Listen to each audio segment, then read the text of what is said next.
I woke up to find my corn missing. Again. Not just a couple of ears either. Half the crop from my storage shed was gone. It didn't take a detective to figure out who was behind it. There was only one person in Blackridge Hills with both the audacity and the self-righteous delusion to pull something like this. Nancy Whitmore, the self-appointed queen of the Homeowners Association, the enforcer of the neighborhood's most ridiculous and arbitrary rules. The bureaucratic tyrant who'd once fined old Mr. Greeley $200 for having a non-regulation garden gnome on his front lawn. The same woman who once confiscated a child's lemonade stand earnings because the stand itself violated aesthetic, consistency. And now my sweetcorn, my best crop of the season, had mysteriously disappeared the night before her big neighborhood barbecue. I knew it was her.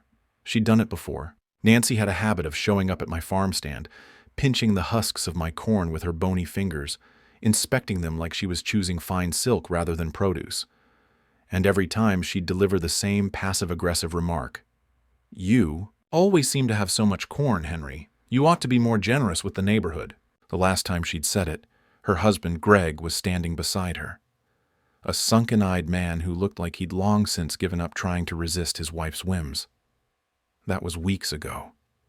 But now, standing in front of my half-empty shed, I could still hear her voice ringing in my head. I clenched my jaw, my hands balling into fists at my sides. She didn't just take my corn. She stole from me.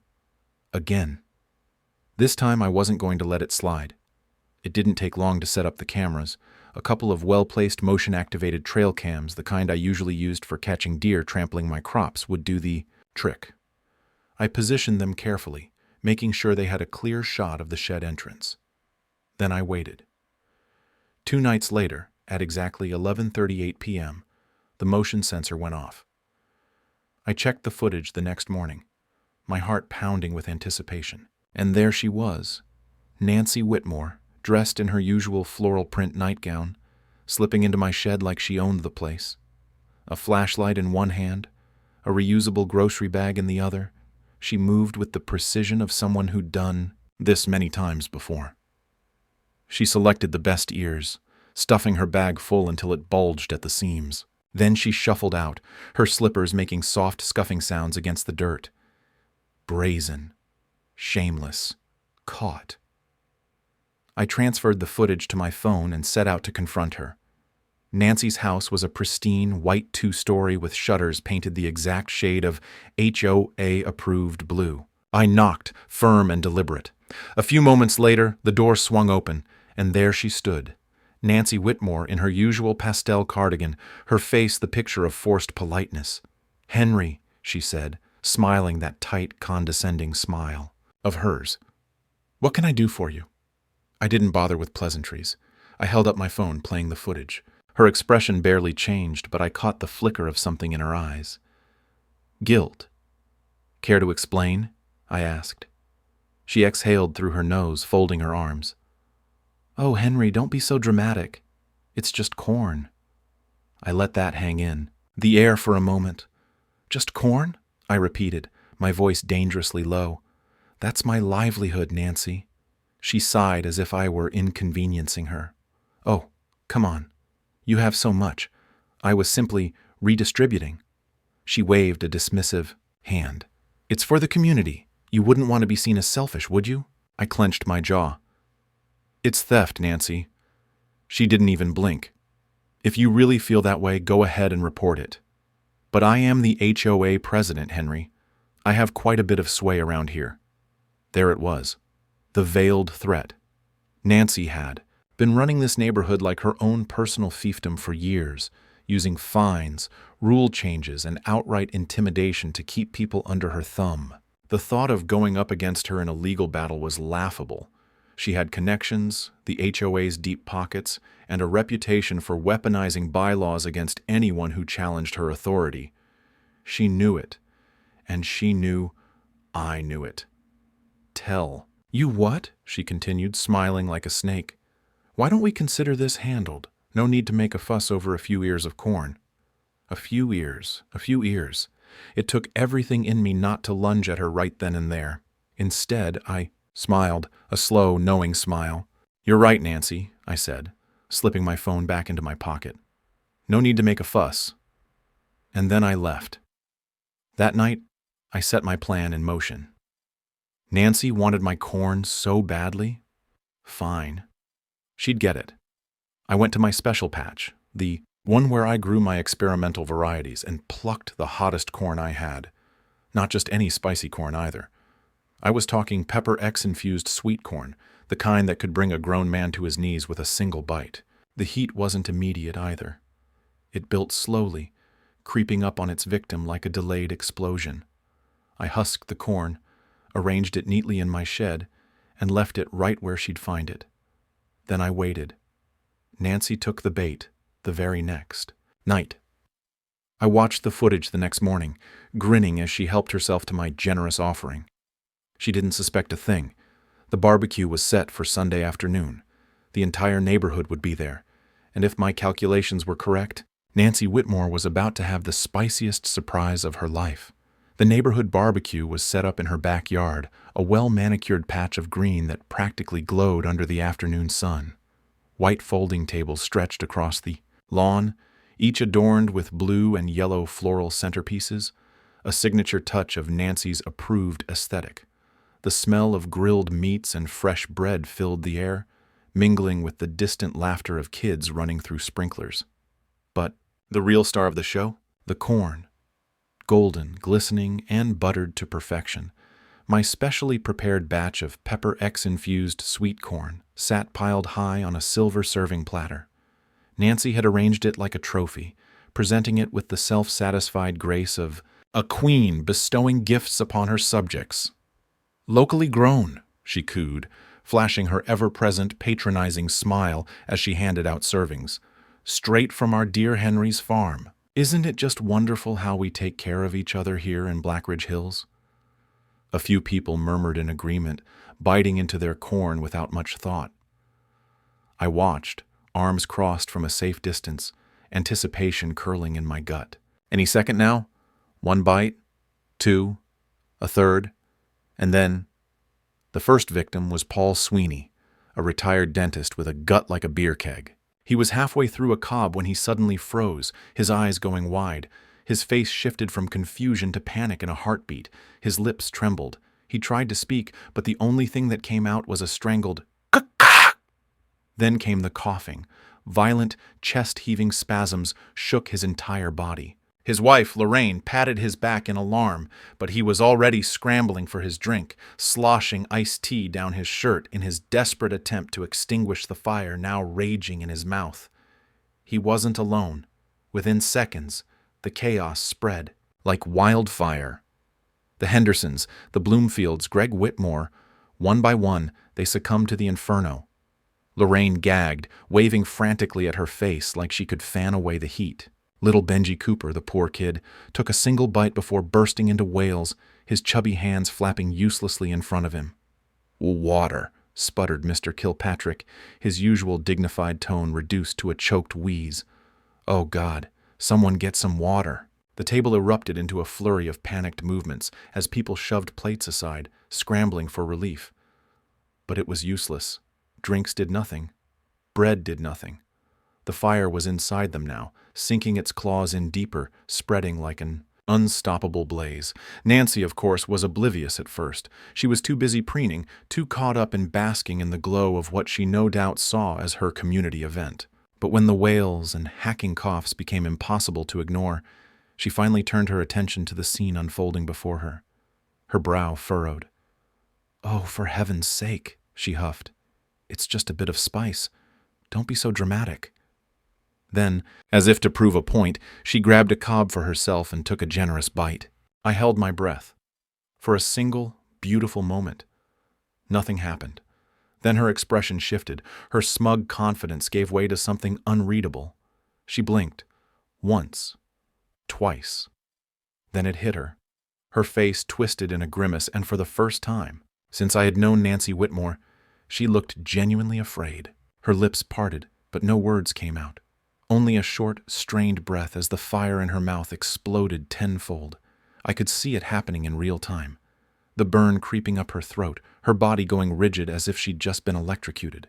Her hands fluttered to her chest, fingers clawing at her collar like she could physically pull the heat away. Then she screamed, not a dainty yelp, not a gasp of surprise, a full-bodied, gut-wrenching scream. She stumbled backward, knocking over a pitcher of lemonade in her panic. Her hands flailed as she spun, bumping into the drink table and sending an entire tray of deviled eggs crashing to the ground. The neighbors gawked, too preoccupied with their own suffering to intervene. Nancy, in her desperation, snatched a glass of wine from a nearby guest and threw it back in one gulp. A mistake. The alcohol only made it worse. Her scream turned into a raw, hoarse rasp, her face now a deep shade of crimson. She staggered, clutching at Greg's arm like a drowning woman grasping at driftwood. But her husband, who was still sweating from his own pepper X-infused nightmare, shoved her off with a panicked grunt. Nancy went down, flat on her back, arms splayed, gasping for air like a fish out of water, and then, click. The sound of a phone camera, then another, and another. People were recording. I saw them, the neighbors who had lived under her rule for years, the ones she'd fined, threatened, and belittled. They had their phones raised, filming her humiliation, some of them even smiling. Nancy must have realized it too, because despite her agony, she tried to compose herself, dragging herself up onto her elbows, her lips trembling. She croaked. Then from somewhere in the crowd, a voice called out, "Did you steal that corn, Nancy?" The words hit like a slap. The murmurs started immediately. I could see it in their faces, the shift, the collective understanding. They knew. Maybe they had suspected before, but now they had proof. Nancy's grip on this neighborhood had always relied on fear, on rules and bylaws and manufactured authority. But there, sprawled in the dirt, sweating, panting, eyes bloodshot, she wasn't the queen of Blackridge Hills anymore. She was a joke. I turned, suppressing a grin. My work here was done, or so I thought. I was halfway to my truck when a voice called out behind me. "Henry!" I stopped. Greg Whitmore, Nancy's husband. He stood at the edge of the chaos, face pale, eyes darting around like a man trapped in the middle of a crumbling house. "She's not going to let this go," he said. I studied him. "Good," I said, then climbed into my truck. But as I drove away, something nagged at me. Greg wasn't warning me. He was afraid, and that's when I realized Nancy wasn't done. Not even close. By the time I got home, I had convinced myself Greg was overreacting. Nancy had been humiliated, sure, but what was she going to do? File a complaint that someone had given her spicy corn? The whole town had seen it. She had done this to herself. She had stolen from me. She had eaten what she stole. And she had paid the price. I figured she'd lay low, hide in her house, licking her wounds. Maybe she'd even step down from the HOA out of sheer embarrassment. But Nancy Whitmore didn't do shame. I found that out the next morning. The first sign that something was wrong was the letter taped to my mailbox. Not in it, on it. Slapped across the front like a scarlet letter in that same crisp, impersonal font the HOA always used. I ripped it off, unfolding the paper with a sinking feeling in my gut. Violation notice. The words hit me like a slap. Your property has been found in egregious violation of Homeowners Association regulations. As per Article 4, Section 2 of the Blackridge Hills Covenant, penalties will be enforced for the following infractions. Below that was a list, a long one. Unauthorized agricultural activity in a residential zone. Unsightly storage shed exceeding allowable dimensions. Unapproved fencing material. Failure to maintain uniform landscaping. Presence of livestock, foul, beyond community regulations. Improper waste disposal methods. And at the bottom, in bold, was the kicker. Total fines due, $11,275. I stared at the number, my pulse thudding in my ears. I knew what this was. This wasn't about regulations. This was retaliation. Nancy had waited, sat up in her house, probably with an ice pack on her tongue, stewing in her own humiliation until she found a way to strike back. And she had done it the way she always did, with bureaucracy. I stormed inside, flipping through the pages, looking for the deadline. Full payment required within 30 days or legal action will be pursued, I swore under my breath. Nancy was playing dirty. She knew damn well I couldn't afford an $11,000 fine. And she wasn't stopping there. By the time I made it into town, everywhere, I looked. I saw her handiwork. Mrs. Greeley was on her porch holding a letter of her own, hands shaking. The Coopers had a violation notice tacked to their door, accusing them of having excessively colored play equipment in their yard. Even Greg, her own husband, was out front, staring at a warning taped to his mailbox, a deep frown on his face. She was going after everyone. Nancy wasn't just trying to punish me. She was sending a message to the entire neighborhood. Don't even think about challenging me. I clenched my fists. I had expected retaliation. But this was war. I knew better than to confront her outright. That's what she wanted. An excuse. To paint me as some unstable farmer who couldn't handle rules. So I played it smart. I needed information. I found it at the local diner.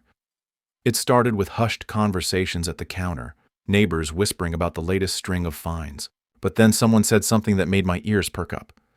Did you hear about the new HOA budget? I turned to see Paul Sweeney, the same Paul who nearly choked to death on his own sweat at the barbecue. He was hunched over his coffee, eyes darting between the other regulars. Bet you she's funneling those fines somewhere, he muttered. Ain't no way she's spending all that money on neighborhood improvements. My blood ran cold. It was a theory, sure, but it made too much sense. Nancy had been running this HOA like a dictatorship for years. And now, when she was under public scrutiny, she suddenly needed a massive influx of cash. I pulled Paul aside. How do we find out? He hesitated. Then, lowering his voice, he said, The HOA record should be at the community center. Public property. Technically. That was all I needed to hear. I waited until dusk. The community center wasn't heavily guarded, just a single keypad lock and a front desk that closed at 6 p.m. But I had an inside man, Greg. I found him in his driveway, nursing a beer like a man who had given up on life. She's in deep, he muttered when I told him my theory. She's been moving HOA money around for months. Some of it went to repairs, but no one ever saw them happen. Other funds just disappeared. I exhaled. He rubbed his face, looking like he was about to be sick. I don't know what she's doing, Henry, but if you're going to dig, you better dig fast. He handed me a slip of paper with a keypad code scrawled on it. I nodded. Appreciated. He hesitated, then muttered, She won't stop, you know. I know. I broke into the HOA office that night. Not exactly broke in. Greg's code worked like a charm. I slipped inside, heart hammering, and went straight for the filing cabinets. It didn't take long to find what I was looking for. Financial. Records. I flipped through them, scanning line after line of transactions. And then, there. A massive withdrawal under the HOA account. But not for neighborhood maintenance. For private consultation services. I frowned. The name listed on the recipient account was unfamiliar. But when I pulled up my phone and searched, I nearly dropped the folder. It was a law firm, not just any firm either. A high-profile one. The kind that specialized in real estate disputes, foreclosure cases, and my stomach twisted. Nancy wasn't just handing out fines. She was preparing to take houses. This wasn't about revenge anymore. Nancy Whitmore was planning something big. And if I didn't stop her, she was going to own this town. I gripped the HOA financial records in my hands, my heart thudding like a war drum. This wasn't just about me anymore. Nancy wasn't content with fines, rules, or even humiliation. No, she wanted complete control, and now I knew how she planned to get it. With the fines she'd been issuing left and right, she was setting up a legal siege. The moment someone couldn't pay, she'd take them to court.